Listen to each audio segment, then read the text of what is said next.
Hola, ¿cómo están todos ustedes? Llegamos a otra emisión más de iBooker. Como los viernes, todos son de iBooker. Y qué bueno que me estén acompañando otra vez en una emisión más de este programa que está dedicado exclusivamente para hablar de libros y sobre libros. Les voy a hablar sobre un libro que a mí me gustó muchísimo. ¿Y cómo llegué yo a ese libro? Bueno, pues era el año 2014, era mi primer semestre en la carrera de letras y yo entré a un taller de narrativa con una profesora que a mí me cae muy bien. Yo creo que es de las profesoras más interesantes que he tenido en la carrera, porque también ella es escritora y porque conoce a muchos escritores. Es nada más y nada menos que Ana Mari Gómez, una excelente persona, muy amable, muy comprensiva, un amor de persona y de profesora también. Y bueno, yo con ella tomé 2 clases, pero exactamente en ese taller de literatura, ella nos comentaba que leyéramos a Álvaro Enrique, que tan solo un año anterior, en 2013, había ganado un premio de literatura muy choncho, que es el premio Herralde de Anagrama. Y para los que no saben, les voy a poner este panorama más o menos así.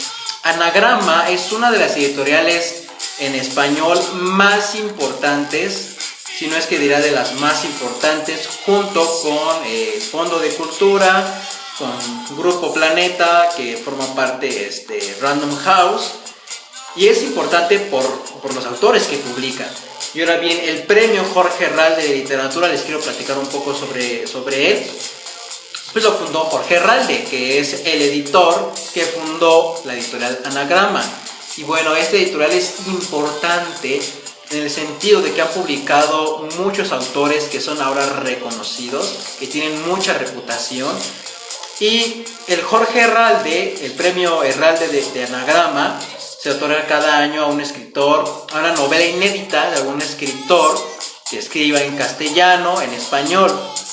Lo relevante de los criterios que ellos usan para seleccionar al ganador es que debe ser un autor que en un futuro se convierta en un clásico.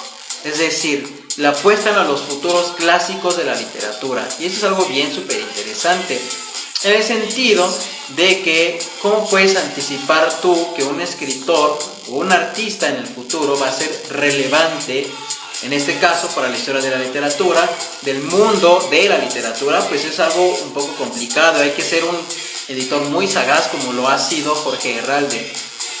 Y este método, este criterio lo utilizan el Museo de Arte Moderno de Nueva York, que cuando se fundó por allá de los años 30 más o menos, tenía también esa intención. Lo que hacían era comprarle obras a artistas que ellos pensaban que en un futuro iban a ser muy relevantes para la historia del arte, y la verdad en muchos casos sí la atinaron. Eso es como una breve comparación, ¿no? Entonces, Álvaro Enrique pues ganó el premio Herralde de Anagrama en 2013, y el premio es que se llevan 18,000 euros. Pues 18,000 euros no es poca cosa. Y obviamente la publicación de su libro y distribución en todo el mundo hispano. Entonces, en cualquier lugar donde se hable español los van a conocer. Por eso es un premio muy importante. Y aquí ya les muestro el libro. Muerte súbita de Álvaro Enrique. Premio... caray, ¿dónde dice? Ahí donde dice que es... ahí está.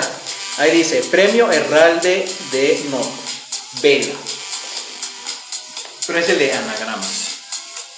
Y ahora bien, quiero comenzar. ¿Quién es este tipo? ¿Quién es Álvaro Enrique? Obviamente es mexicano, porque es el criterio que he seguido en todas estas sesiones de iBooker. Pero, ¿quién es Álvaro Enrique? Bueno, pues Álvaro Enrique nació en Guadalajara en 1969. Y aquí ya nos estamos dando cuenta que muchos de estos escritores... pues incorrecta. Pues muchos de estos escritores nacieron en los 60 o en los 70. Estos nuevos escritores, los de ahora, que son los más relevantes, y este es uno de ellos.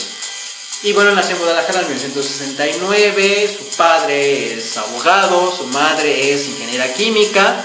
Se mudaron aquí a la Ciudad de México por cuestiones de trabajo sus padres, y aquí en la Ciudad de México él estudió la carrera de periodismo en la Universidad Iberoamericana, una universidad de paga, por cierto, Y bueno, no es por hacer especulaciones, pero obviamente una universidad de paga como esa, y con todo el bagaje cultural y todo, ¿cómo decirlo? El capital económico y cultural que tiene Álvaro Enrique, pues obviamente le abrió espacios muy joven a la revista Vuelta, que fue editada por Octavio Paz, le abrió espacios en Letras Libres. Espérenme, la música está muy alta, no sé por qué se subió. En Letras Libres, luego le abrió espacio como editor en el Fondo de Cultura y más tarde como editor en el Conaculta.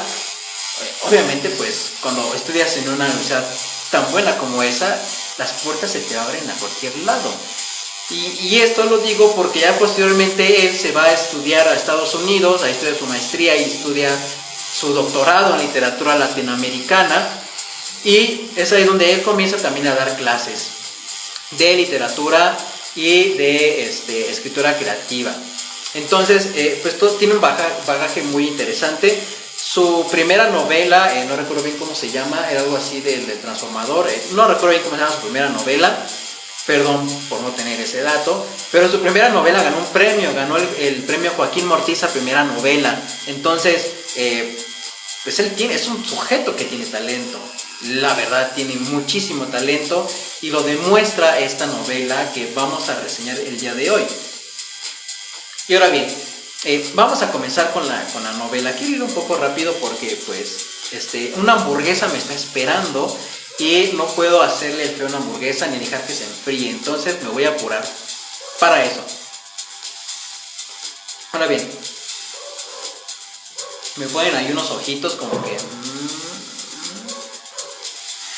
Pero bueno, vamos a continuar con esta onda. Bien, ¿de qué trata Muerte Súbita? Muerte Súbita nos junta varias historias entre que no están de cierta manera conectadas temporalmente, porque suceden en tiempos diferentes y en geografías y latitudes muy distintas. Pero la primera comienza con un juego de tenis que ocurre, ahí les va, entre Miguel Ángel de Quevedo, este escritor español de los siglos de oro, entre Caravaggio, el pintor lombardo o italiano, y bueno, ¿quién acompañan a este escritor y a este pintor? Bueno, a Miguel Ángel de Quevedo lo acompaña el duque de Osuna, un duque pues muy polémico en su tiempo por pues las cosas que hacía, ¿no? Era muy parrandero y hacía demasiadas cosas que pues no eran muy bien vistas en ese tiempo y que incluso hoy no serían bien vistas. ¿Y quién acompañaba a Caravaggio? Nada más y nada menos que Galileo Galilei. Dices, no manches, ¿cómo Galileo Galilei? Pues este escritor como que ya se la está volando, ¿no? Pero es que realmente sí hubo conexiones entre ellos, Caravaggio, Galileo, el duque de Osuna, Miguel Ángel de Quevedo, realmente todos ellos sí se conocieron. Y ahora bien, tenemos este partido de tenis que pues comienza raro, ¿no? Porque Miguel Ángel de Quevedo porque Caravaggio realmente no sabe por qué están jugando un partido de tenis.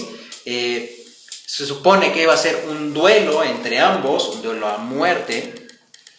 Y bueno, conforme va pasando la novela, vamos descubriendo por qué Miguel Ángel de Quevedo y Caravaggio están debatiéndose en un partido de tenis que al parecer el honor está en juego. Y no les voy a platicar nada sobre lo que pasa porque es algo muy interesante, curioso, cómico, hasta irónico. Los españoles piensan en ese tiempo el honor, la hombría, la valentía, es el cristiano viejo, era lo top de ser español en ese tiempo. Y obviamente pues alguna de estas cosas como de la hombría se ven ciertamente trastabilladas, ¿no? En una noche de juerga, pero no voy a decir nada más acerca de eso. Ahora bien, ¿cuál es otra de las historias? Tenemos la historia del Papa Paulo VI, de Carlos Borromeo, de estas élites de la jerarquía de la Iglesia Católica en Roma. Nos van también narrando cómo fue que ellos idearon la contrarreforma, como lo menciona Álvaro Enrique. este charco de sangre que trajo la Contrarreforma en Europa, y obviamente la relación que ellos tienen con los artistas y con los literatos, con el matemático Galileo Galilei, que también, por supuesto que hay una relación ahí enorme, porque estos tipos eran también mecenas. Tenemos también la historia de Hernán Cortés, de la Malinche, cuando conquista Tenochtitlán. Y tenemos la historia, por supuesto, de la nieta de Hernán Cortés, cuando ella está en España, allí viviendo en Salamanca, con toda la riqueza que acumularon aquí en América. Y también está, que por cierto, la nieta de Hernán Cortés se casó con este tal Duque de Osuna. Ahí nomás les veo cómo está bien intrincada esta historia. Y tenemos la historia también de... Ay, híjole, ya se me olvidó este nombre. Ay, Quiroga, Vasco de Quiroga. Sí, Vasco de Quiroga, por ahí, Vasco de Quiroga. Chinga, se me olvidó, Zumárraga. Bueno, fraile que se fue a Michoacán y fundó ahí su propia utopía. Perdón por el nombre, a ver, esperen, aquí lo tengo. Francisco Galileo Giovanni. No, pues se me fue. Espérenme, lo siento, es que se me pasó. Mitras. Bueno, el chiste de este fray que se fue. Vasco de Quiroga, sí, Vasco de Quiroga, perdón. Vasco de Quiroga, también nos cuenta la historia de Vasco de Quiroga, cómo fundó estas comunidades en las zonas purépechas. Nos habla también de la historia de Diego Huenantzin, uno de los últimos amatequistas. ¿Qué quiero decir con amatequistas? Los amatequistas eran artesanos que trabajaban con las plumas de las aves y hacían cosas preciosas y hermosas. Y bien, de esto más o menos va las historias, pero también nos mete ahí algo como una especie de ensayo de los juegos de tenis, como una especie de reseña histórica de cómo surgió el juego de tenis, cómo surgió la raqueta, cómo surgieron los tenis propiamente, y cómo se jugaban, las reglas que había anteriormente y por qué se jugaba, ¿no? Entonces esto pues también es muy interesante porque nos mete en muchísimas cosas Álvaro Enrique, y todavía más interesante aún es que nos inserta en algunos capítulos los correos electrónicos, los emails que intercambió con los editores, con las personas que leyeron este libro antes de que se publicara. Y eso es también muy interesante porque en esos correos lo que hace es reflexionar acerca de la novela, ¿no? ¿Esto realmente es una novela? ¿Es una novela histórica? ¿Es un ensayo? ¿Es una crónica deportiva? ¿Qué es esto que estamos leyendo? Por lo tanto, lo convierte sumamente muy interesante esta novela, porque es muy difícil encasillarla dentro de un género, porque tiene muchísimas cosas. Y ahora bien, se estructura de una manera muy, muy interesante. Tenemos estas 5 historias de diferentes épocas, en diferentes latitudes. ¿Cómo es que se llegan a conectar? Y esto es algo que me gustó mucho, que Álvaro Enrique utilizó. Hay algo que Vargas Llosa llama vasos comunicantes. Los vasos comunicantes es una especie de teoría narrativa ideada por Vargas Llosa, en la que él tomó de la física, ¿no? Esta onda de los vasos comunicantes, y se los voy a leer de la siguiente manera. Los vasos comunicantes son un recurso expresivo donde al menos 2 historias argumentales, 2 argumentos distintos en espacio, en tiempo o nivel de realidad discursan en un conjunto, intercambiando, aportando una solución plural que no es la mera unión de ambas historias, sino que éstas se permean entre sí, aportando un nuevo tono, lectura o atmósfera a los hechos que cada una cuenta por separado. Entonces, la novela de Álvaro Enrique utiliza los vasos comunicantes que unen acontecimientos históricos relevantes para la política, para la religión, el arte y la economía de diferentes latitudes, temporalidades, lo que le otorgan nuevos significados y simbolismos. Esto ya es bien interesante. Esta teoría que ideó Vargas Llosa para John Roble me pregunta, ¿me amas? Ay, no lo sé. Eso no se puede responder en público. No te amo. Pero bueno, continuando con la novela, esta teoría de los vasos comunicantes surge de la teoría literaria, de la literatura. Y dices, bueno, obviamente tendríamos que en un libro, en una ficción, tenemos dos discursos argumentales totalmente diferentes que se entrecruzan y hacen que sus significados cambien, ¿no? Que no sean literales, sino que aporten nuevos simbolismos. Y como ejemplo, pues nos otorgan, lo van a encontrar en internet, si han leído Madame Bovary, de Gustave Flaubert, pues van a encontrar, hay un ejemplo cuando a Bovary le están declarando amor y es interrumpido por el ruido exterior, por muchas cosas. Entonces, estos son los vasos comunicantes, ¿no? Tenemos dos historias totalmente diferentes, dos argumentos totalmente diferentes y que sin embargo se tocan de alguna manera. Aquí en México pues somos expertos en eso, ¿no? Tenemos las historias, por ejemplo, que serán de vasos comunicantes, que en un momento de la historia se llegan a unir, aunque sea brevemente, pero no tanto, ¿no? Además están como enmarcados en la misma temporalidad. Amores Perros, por ejemplo, es un gran ejemplo de vasos comunicantes. Serivan 4, también tenemos otro ejemplo de vasos comunicantes. Babel, otra película mexicana que bien podría aplicarse esta onda de los vasos comunicantes. Y somos aquí en México, somos expertos en eso. ¿Por qué? No lo sabemos. Pero es mucho más en las películas. Y ahora bien, les quiero seguir platicando sobre esto, porque es muy interesante que Álvaro Enrique aplique esta técnica literaria para hablarnos de historia. Y aquí es donde ya va entrando lo interesante de la novela, porque lo que busca Álvaro Enrique es darles nuevos significados y simbolismos a acontecimientos históricos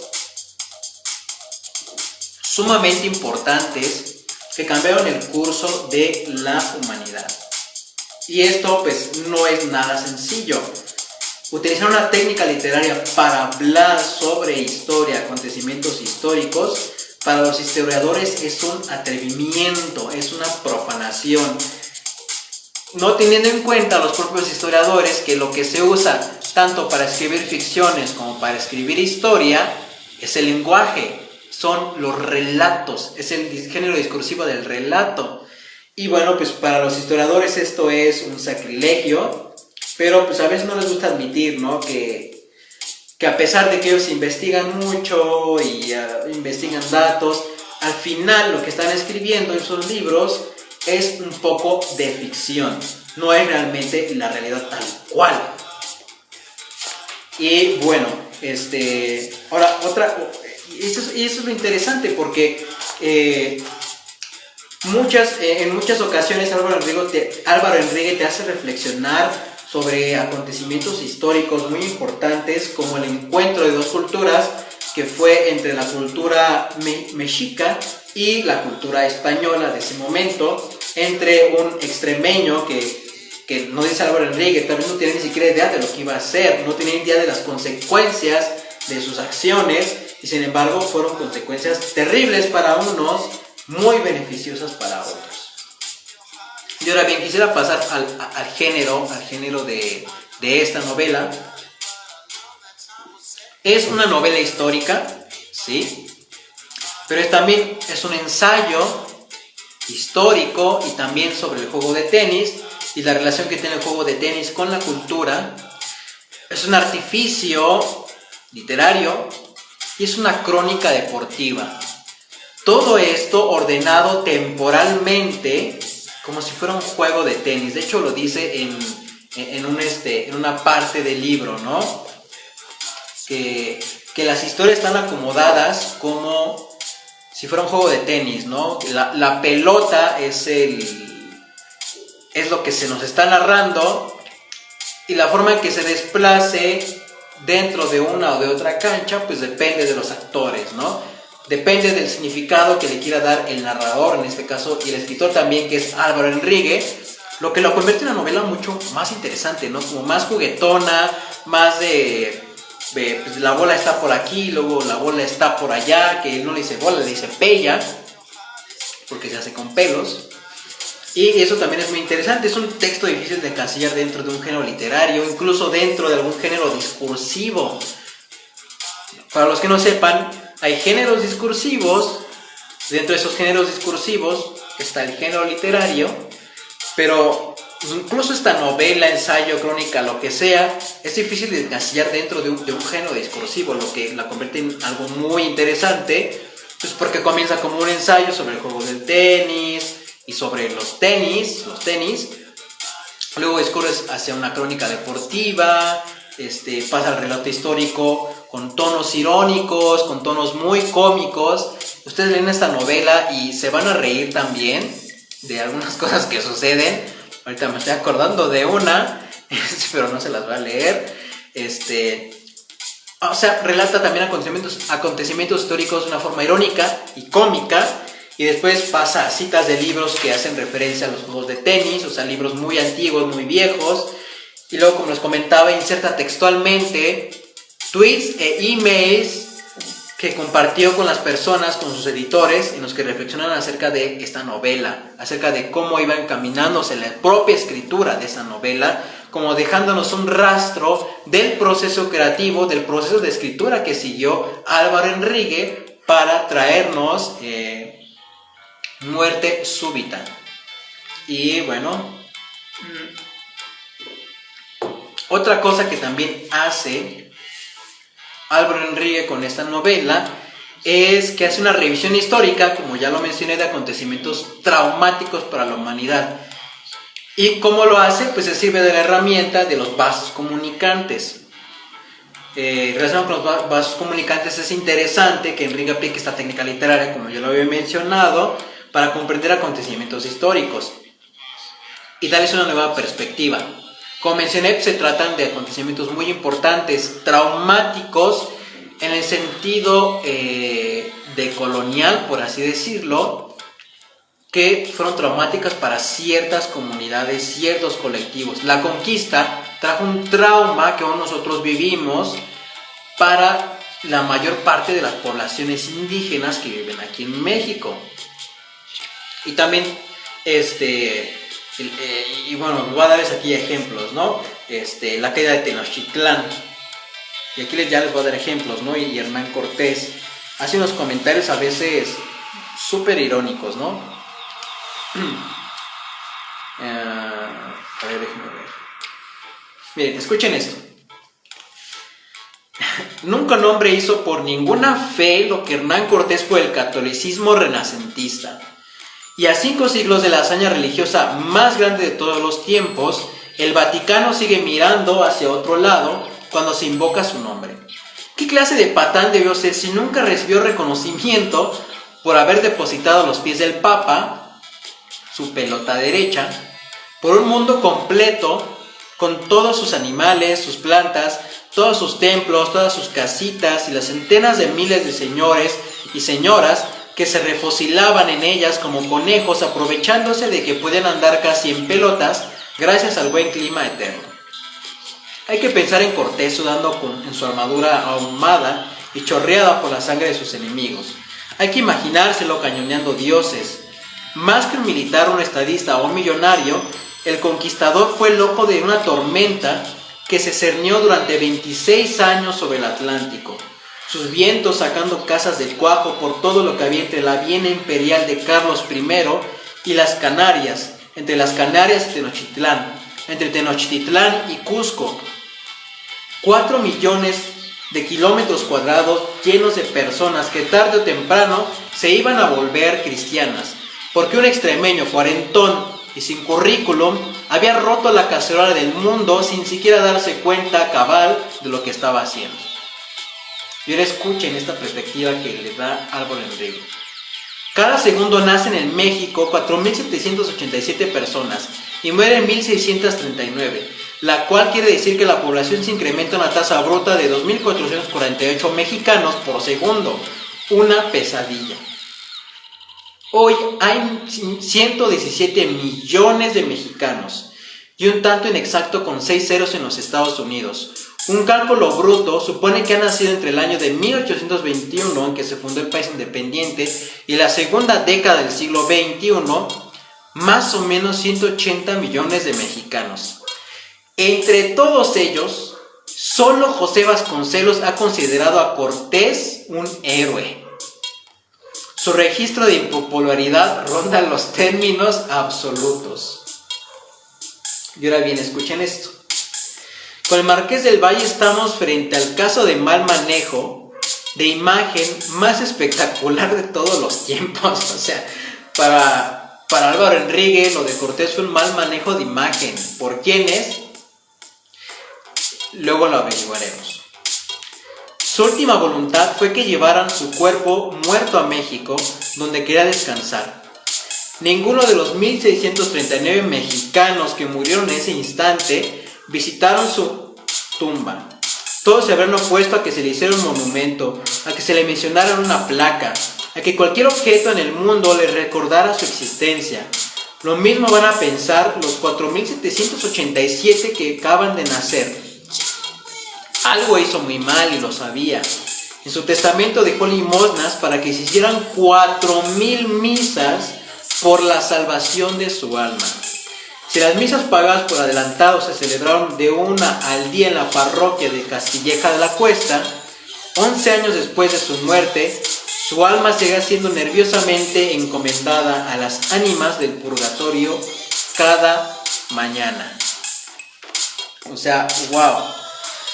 Aquí ya nos pone un Hernán Cortés, que de cierta manera tiene mucha razón Álvaro Enrique, con este tono irónico de decir, es el peor manejo de imagen que ha tenido una persona en toda la historia, ¿no?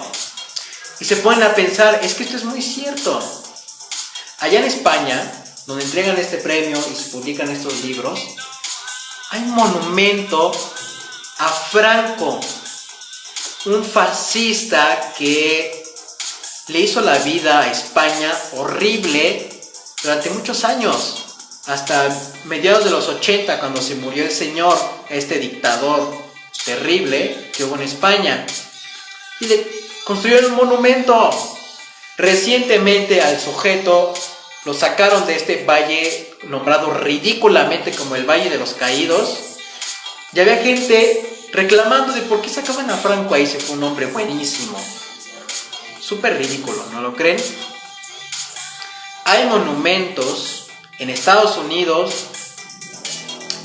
dedicados a personas racistas, a personas esclavistas. O sea, hagan el favor, ¿no? Que hicieron la vida imposible a los afroamericanos durante cientos de años. Hay monumentos incluso allá en Chile de Augusto Pinochet, otro de los horribles dictadores que hubo en el siglo XX. Y te pones a pensar, bueno, ¿y por qué carajos estas personas que fueron de la misma, por así decirlo, la misma calaña de Hernán Cortés, si no es que hasta peores, yo diría que fueron peores, tienen monumentos en sus países, en sus lugares de origen? ¿Y por qué Hernán Cortés? Nosotros ponemos a pensarlo. Sí destruyó la Tenochtitlán, pero obviamente esa chamba no la hizo todo él solo. Hubo quienes le ayudaron y hubo quienes vinieron después de él y fueron mucho peores que él. ¿Por qué esa hazaña contra Hernán Cortés, no? Es como que lo que estaría por ahí metido abajo en este fragmento, un mal manejo de imagen, ¿no? Que surgió desde la independencia de México. Él menciona la independencia de México y desde ahí comenzó a surgir este mito, ¿no? De Hernán Cortés el malvado, Hernán Cortés el innombrable, el profanador, el que nos trajo todo lo vil y lo ruin. ¿Por qué? Porque en la independencia de México lo que querían buscar era buscar una identidad que estuviera separada de lo español y quieran buscar lo mexicano. Comenzaron a pensarse ellos como, ¿qué somos nosotros? Nos acabamos de separar de España, somos mexicanos, ¿y qué es ser lo mexicano? Y pensaban obviamente no lo español, no lo que nos trajo Hernán Cortés. Entonces desde ahí comenzó a construirse este mito sobre Hernán Cortés como el malo, Hernán Cortés, el tirano que destruyó Tenochtitlán. Y esto es algo interesante, ¿no? Porque nosotros después de 500 años, seguimos arrastrando esos pensamientos.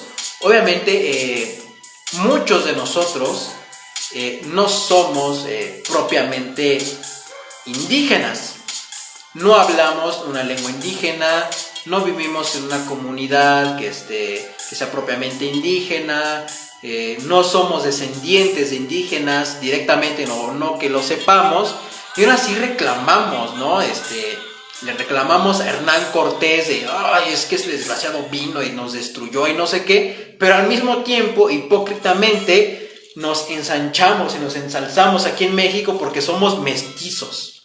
Entonces, ahí esa contradicción hay que pensarla, ¿no? Y la pone de frente Álvaro Enrique. Ahora, otra cosa, cabe recordar que también Hernán Cortés no tuvo ayuda de muchos indígenas, ya sea sublevados, ya sea que quieran vengarse del Imperio Mexica. Obviamente ellos no eran los buenos, ¿verdad? Los del Imperio Mexica, pero tampoco eran los malos que pensaban los españoles. Y bueno, el arte barroco también es otra de las cosas muy interesantes. Ya son las últimas páginas del libro, pero nos habla acerca de que Caravaggio, cuando apenas comenzaba su carrera dentro de Roma, él llegó a ver en la casa de Carlos Borromeo, que luego sería el Papa Paulo VI, creo. Si alguien me corrige, estaría perfecto. Una de las mitras que hizo Diego Guaninzin,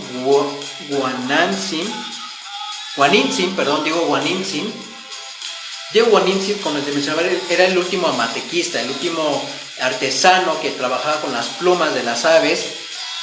Él y su grupo hicieron 7 mitras, que por desgracia todas están en Europa o 2 están en Estados Unidos.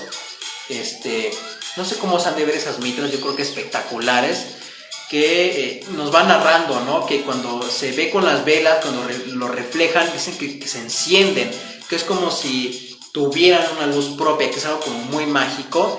Y entonces esto dice Álvaro Enrique que posiblemente Caravaggio, este pintor, vio las mitras y le sorprendió el color que había en esas mitras.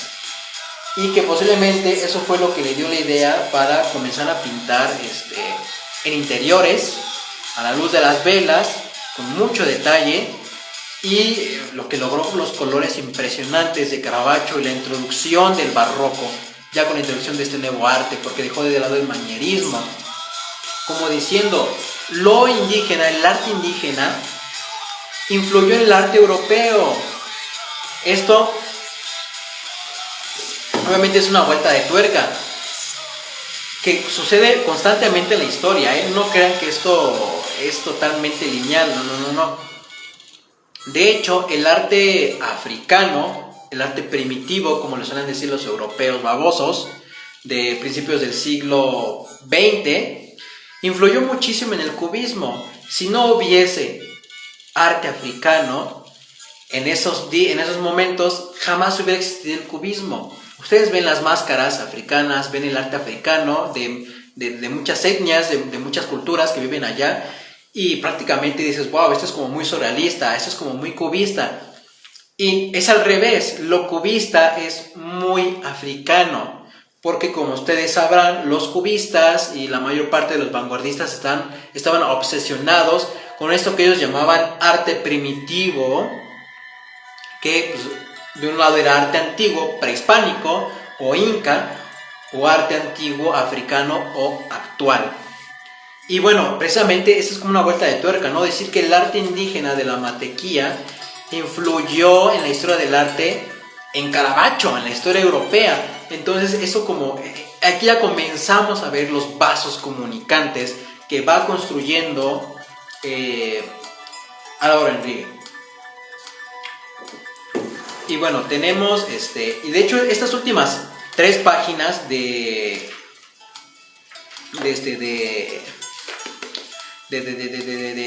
La muerte súbita llevan esta técnica de los vasos comunicantes al extremo, porque en un párrafo te narra una cosa, en otro otra, y se las voy a poner así. En la mitra de Carlo Borromeo, el mundo está lleno de todo el mundo y sus colores tienen una intensidad simplemente inimaginable para el ojo europeo de su tiempo. Hay que pensar en Caravaggio admirando la filigrana cuando entró a trabajar al estudiolo del cardenal de Milán en Roma, descubriendo con sorpresa que el dibujo no estaba pintado sobre la tela como le había parecido en una primera impresión, sino hecho de otro material orgánico y palpable, que modificaba sus tonos según se le pasaba el dedo por encima. Un rayo de luz, el caminito por el que se había acariciado de las plumas. Vasco de Quiroga ya había visto muchas piezas de arte de Amatequía cuando don Diego le enseñó las mitras, pero todas las piezas que había visto antes habían sido diseñadas por frailes.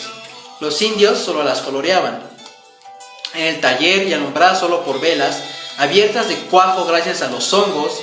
Las mitras eran para Quiroga 7 fuegos vivos, un despliegue de luz que ondeaba de acuerdo con la respiración de los dioses que, callados e indiferentes, siguen tal vez, tejiendo los hilos del tapete que nos sostiene. Y me voy a adelantar un poco más. Caravaggio alzó las manos y tomó la mitra de la repisa en que estaba sentada.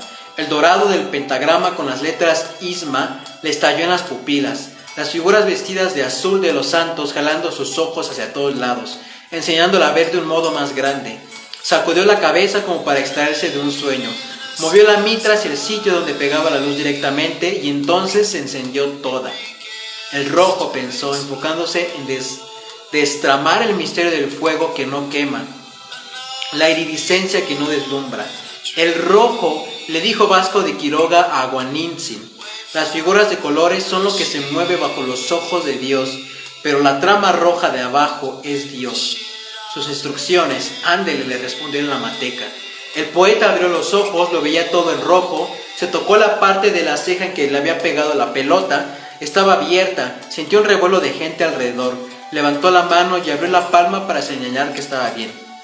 Caravaggio la dio la mitra, vio que las figuras se animaban, las caras hacían gestos, el Cristo se alzaba en un ejercicio de natación celeste que era su salvación y la de nadie más, la salvación de los que mueren en combate, cualquiera que ésta sea. Esta novela es el combate. Y bueno, aquí ya pues, hace este uso literario artificial de los vasos comunicantes. ¿Qué es lo que...? Porque estas 3 cosas pasaron en temporalidades totalmente diferentes, en lugares totalmente diferentes, y las está uniendo aquí en una misma narración. ¿Y cuál es el vaso comunicante? En esta parte, el color rojo, el arte, el rojo de la Matequía, el rojo de la sangre, el rojo del combate, de la guerra, de todo esto que trajo la contrarreforma en el siglo XVI y XVII.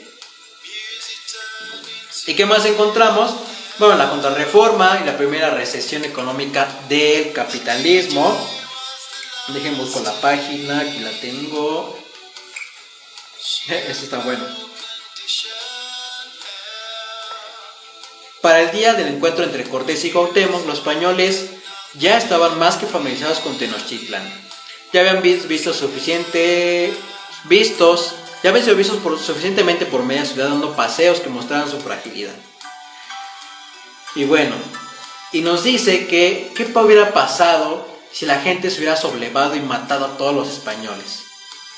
Y dice, hubiera sido interesante que la historia, con H grande, se hubiera dado vuelta por ese circuito.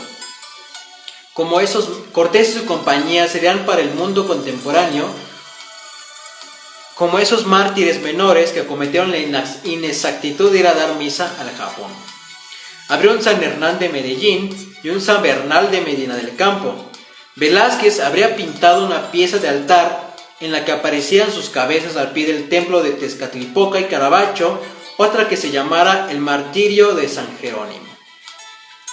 Y bueno, esto ya es como muy interesante, el pensar la historia, cómo hubiera sido si no hubiera pasado esto, hubiera pasado otra cosa. Y obviamente pensar estas ficciones, imaginarlas, cambian de cierta manera el curso de la historia, porque si nosotros cambiamos no el pasado, sino el significado, los simbolismos, la importancia que le damos a ciertos acontecimientos del pasado, obviamente vamos a poder cambiar el presente con un correlato en el futuro, y eso es algo que nos está proponiendo bien interesantemente a Albert Bregge aquí en su novela. Y bueno, pues tales acontecimientos reordenaron el mundo, y por desgracia los actores no tenían ni la más mínima idea de lo que estaban haciendo. Escuchen esto.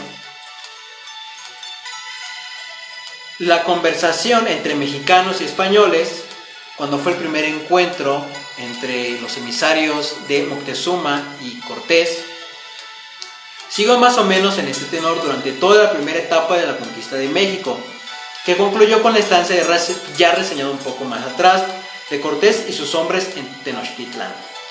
Es uno de los casos en que mejor se demuestra que a veces un montón de gente puede no entender absolutamente nada, actuar de manera impulsiva e idiota, y aún así alterar el curso de la historia severamente. Aquí nos pone Álvaro Enrique que pues, las intenciones de Cortés no eran malas, ¿no? Sino que actuó impulsivamente y de forma idiota, obviamente teniendo mucho poder, y él ni enterado de que cambió el curso de la...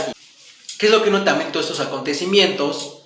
Pues que son lenguaje, son relatos, se utiliza el lenguaje para hablarnos acerca de estos acontecimientos importantes, por lo que nos hace pensar que realmente no hay diferencia entre contar la historia con H grande, e historias con una H minúscula. No hay gran diferencia entre una y la otra, por lo que aquí nos mueve es pensar la historia también como una ficción, y si la pensamos como una ficción, se le puede dar un significado diferente, se le puede dar otras interpretaciones a esos acontecimientos, y dándoles otra interpretación, pues las consecuencias van a ser totalmente diferentes. ¿Y qué es como lo que estamos viendo hoy en día?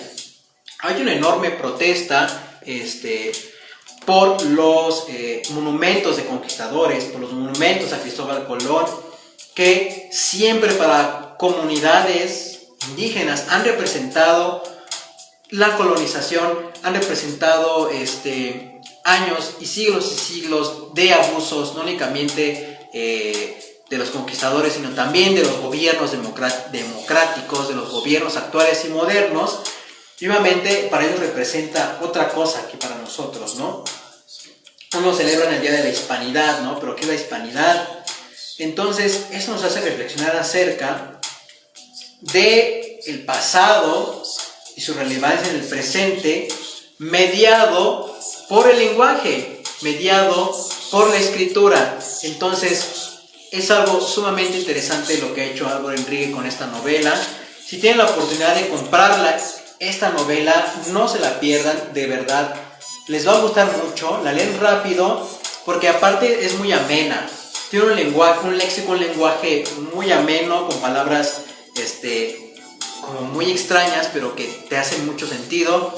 Es cómica, es irónica, es un ensayo, entonces la van a disfrutar mucho y van a aprender también muchísimas cosas históricas y sobre historia del arte, por lo que le hace una novela sumamente interesante. Podemos sacarle muchas más cosas, ¿no? Podemos sacar que la éfrasis, la relación de escritura y pintura, que es la éfrasis, con los relatos de Caravaggio, la onda esta de la crónica deportiva, del ensayo, una nueva concepción de la historia como una historia no lineal, sino como una concepción de la historia benjaminiana. Para los que no sepan, pues una historia que no es lineal, sino que es mucho más compleja. Entonces, hay mucho hilo de dónde cortar para esta novela, pero yo les quería ofrecer esta visión. Y ahora bien, esto es todo por hoy. Estamos viendo y les dejo música de Gorillaz, porque el día de hoy me encanta Gorillaz. Se estrenó el nuevo disco de Gorillaz y pues no lo tengo, pero tengo canciones viejitas. Entonces se las dejo mientras yo me despido de ustedes. Bye.